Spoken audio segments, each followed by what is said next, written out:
Are you all set up and ready to go? No. Close enough. Fair enough. Well, first, thank you everybody for joining us. Good afternoon. We are not only here to celebrate spring hitting us, still a little crisp, but we're looking forward to the nice weather next week.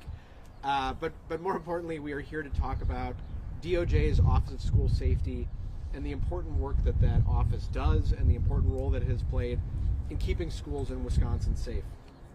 The Office of School Safety was created in 2018 with bipartisan support. The office was created following the awful tragedy at Parkland. And part of the goal in creating the office was to provide funds to schools around the state of Wisconsin. Those funds have been administered by DOJ. Nearly all of the funds have been awarded. And those funds have gone to a number of purposes, but primarily including improving physical security at schools, as well as providing trainings to teachers at schools. But over the last several years, our Office of School Safety has gone above and beyond that original task that was set for it. The office has created a school safety handbook, which schools from around the state can use to learn best practices about keeping our schools safe. The office has established critical incident response teams. There are 12 of them. They're regionally based around the state so that those teams can respond and reestablish safety at schools if there is a critical incident. We've also launched a 24/7 tip line, the Speak Up, Speak Out program, which has received thousands of contacts now from schools, from students and schools around the state. Contacts that allow a trained analyst to respond and help ensure that a response that's appropriate for the situation is deployed. Those responses sometimes are to calls for bullying, sometimes are to calls about concerns that students might harm themselves, and sometimes are concerns that students might harm others. In addition to that, our office works to prevent targeted violence through threat assessment training, and our director of the Office of School Safety, Trish Kilton, provided a training here in Wauwatosa this past August, and I know that the school has adopted the Speak Up, Speak Out program and has been using it this year.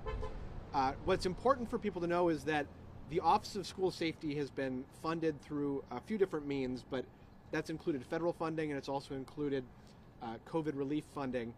But that funding will run out around the end of this calendar year, and so it's critical in the upcoming state budget that the legislature fully fund the Office of School Safety. By making this program a permanently funded state program, our office can continue providing the services that it does to schools around the state because it is absolutely vital that we do what we can in Wisconsin to keep our kids safe. With this office in place, there are more things that we have been doing, and I think we need to keep doing those things to again ensure that our schools are as safe as they can be. So with that, I'm going to turn it over to Trish Kilpin, the Director of the Office of School Safety. Thank you. As we know, there have been national events where our students have not been safe. Most recently, the occurrence in Nashville. Sometimes when events like that happen, it makes us feel helpless. It makes me embrace that we are able to prevent school violence. We have decades of research and best practices that we can employ in order to prevent violence from occurring at any school. Behavioral threat assessment teams developed in each district and utilizing the Secret Service model of threat assessment and intervention is critical to preventing targeted violence. We are fortunate to be able to train the team here in Wauwatosa, that they prioritize the needs of their students in keeping them safe in the offerings of many trainings that they provide to their staff. Speak Up, Speak Out Wisconsin is a proven resource that allows us to have the information we need in order to provide interventions to students. Every tip that we receive gets given to the school and sometimes to law enforcement when it's necessary. We know in acts of targeted violence that it often starts with an upset or a grievance, and when we can find out early on what students' concerns are, but providing them with a confidential tip line, we can more effectively act and intervene. We're very happy to be here today to talk about school safety here in Wauwatosa, where my own children went to school. And with that, we'll turn it over to Dr. Damon Means. Good afternoon, everyone. School safety is our top priority. Families bring to our schools every day their most precious resource, their children. And it's our obligation to make sure that children are safe. What our Attorney General here in Wisconsin has created, and what the Department of Justice here in Wisconsin has created, is a national model. It would be a shame if the national model that is being used by so many school districts and schools across the state of Wisconsin isn't funded fully going into this next biennial budget. It's critical that we're funding these efforts. We so often look at school shootings and they're tragic. They're awful instances where people are losing their lives and being hurt. But the work that the Department of Justice with their school safety division has created is not only are we prepared for those tragic situations of school shootings, but little things like a potential fight or potential conflict can be resolved without violence, without fighting, and without other means of violence being brought onto our school campuses.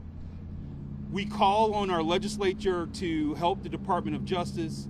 This is something that is nonpartisan, that it doesn't matter if you're Republican or Democrat. This is something that is really critical to our state, the safety of our kids. Please help us. We know that we utilize all the services through the Department of Justice here in Wauwatosa. It's critical that we continue to have those services for our students. I'm going to turn it over now to our Chief Financial Officer, Mr. Keith Brightman, who can give you more detail around the financial aspects of this work. Keith? Thank you, Dr. Means. As he stated, our board prioritizes student safety as one of our main budget priorities of all times. We know that when students don't feel safe, they can't learn, and so we do prioritize that. In Wauwatosa, we fund those priorities. We've made significant investments in our system through student mentoring services and through adding behavioral specialists in our schools. These efforts and many more have been championed by our Chief of Pupil and Family Services, Mr. Luke Pinion. Thank you, Mr. Brightman. I can't echo enough what my colleagues have said here tonight. I've lived experience with Speak Up, Speak Out, both here in Wauwatosa as well as in prior systems, and it's so essential that we look at the whole child around school safety, and that it's not simply about physical safety, but also psychological safety. We also know that students are often one of the first individuals to know about potential threats, potential fights, and this gives them a streamlined pathway to report that in advance so we can get ahead of it. And not only does it do that, but it also helps bridge the gap between law enforcement and schools so that we're all getting the crucial information at the same time together and able to have a coordinated response. I'd like to highlight our great relationship we have with the Wauwatosa Police Department that has been recently codified in our Memorandum of Understanding. And that SUSO is helpful for students who don't have a relationship in the building with an SRO or may not have strong relationships that feel comfortable to go face-to-face to an adult to make different reports about school safety. This year alone, we've received over 10 tips through the Speak Up, Speak Out safety tip line, and we've been able to respond effectively and swiftly to those reports. Feeling unsafe at school, we know, has a negative impact on the psychological safety and mental health of our students. I urge us to continue funding Speak Up, Speak Up in the Office of School Safety, as this is a crucial service that we need to provide for our students for the safety of all. In that, I'd like to welcome one of our students. He is one of our student school board representatives that sits on our Board of Education meetings, Zachary Nowacek. Hi, I'm Zachary Nowacek. I'm a senior here at Wauwatosa West High School. As I got in my car this morning, I was thinking about how I had a couple things on my mind. Obviously, this press conference was one of them, but I was also thinking about, AP Chem, all my French tests that I have coming up, or the other things that are a little bit stressful and worrying at times. But I all can kind of consider those things to be worth my time. I enjoy doing them. What I don't want to have to spend time thinking about is school safety. I want to be able to walk into this building and its halls every morning and be able to not worry and stress about my safety and the safety of my friends. But nothing is more important than safety. So how do we address that? Well, Speak Up, Speak Out has greatly assisted in ensuring that safety. It has in this district and around the state. With Speak Up, Speak Out, I or my classmates can anonymously report a safety concern related to bullying or self-harm or suicidal thoughts or any other threats to our safety. Speak Up, Speak Out makes it easy to submit a tip. There are posters around the school. QR codes can be scanned from those. There are also bookmarks on Chromebooks and links on a lot of our pages that make it really easily accessible. Speak Up, Speak Out also provides resources for students, like what to watch out for if you think a friend or a classmate might be in danger due to bullying or self-harm or other forms of violence. But so all of these resources can be really helpful in improving the day-to-day life of all students. Because when students feel safe, we can focus on our tests or who will get what role in the musical or what will happen at the next sports game. If students don't feel safe, we focus less on those things, and the burden is placed back on us to worry about our safety. That does harm to our mental health, our emotional health, and how we go about our day-to-day lives. Without Speak Up, Speak Out, students may have to worry about more than their academic lives and social lives. That's why this program is so valuable. It provides a resource that helps keep everyone safe, and it allows us students, as well as teachers and administrators, peace of mind with which we can all work and learn together.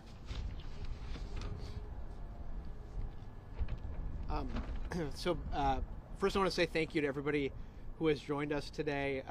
Thank you certainly to the school and school district officials. Thank you to the students who are joining us here today and the law enforcement officers. Thank you for speaking up about student and school safety.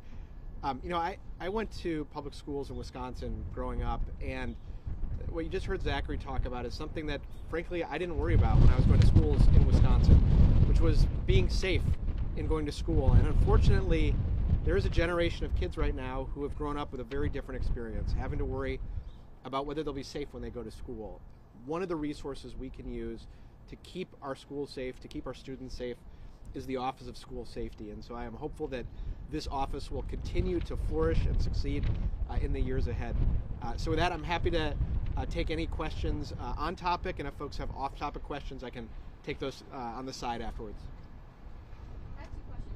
One is a clarification, just to make sure. So the funding that you are trying to push for that continuous, more stable, permanent funding, is that for the school safety office or the Speak Up, Speak Out, or sort of both? We've asked for full funding for our Office of School Safety. It would require about $2.2 million over a 2-year budget period. That would fund all of the operations of the Office of School Safety, and that includes our Speak Up, Speak Out program. Thank you. My other question is for DOJ specifically.